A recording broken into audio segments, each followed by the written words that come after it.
મારું નામ ગિરીશભાઈ જયંતિભાઈ સોલંકી છે।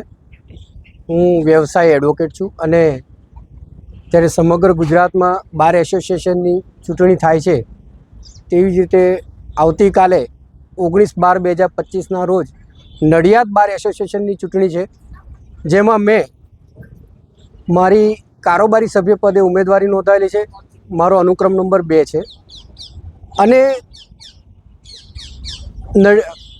વકીલો સાથે જે અન્યાય થાય છે, પોલીસ ખાતા દ્વારા પ્રાંત જે વકીલો સાથે અન્યાય થાય છે તે બાબતે હું તેમની સાથે અડીખમ ઊભો રહીશ તેની હું ખાતરી આપું છું અને હંમેશા વકીલના હિતમાં તેઓની સાથે હું ઊભો રહીશ।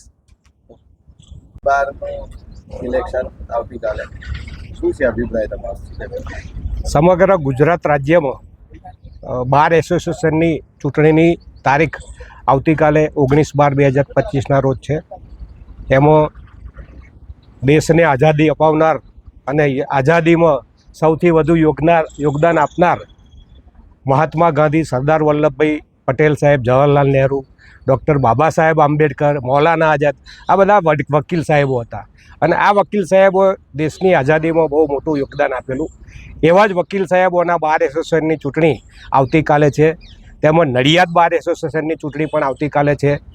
મને આજે અમારા ભાઈ ગિરીશભાઈ જયંતિભાઈ સોલંકી કે જેઓ નડિયાદ બાર એસોસિએશનમાં કારોબારી સભ્ય તરીકે ચૂંટણી લડી રહ્યા છે, તેઓ ખૂબ જ ઉત્સાહી છે, વિવેકી છે, કાયદાના જાણકાર છે અને ક્રાંતિકારી એડવોકેટ તરીકે તેમની નામના છે।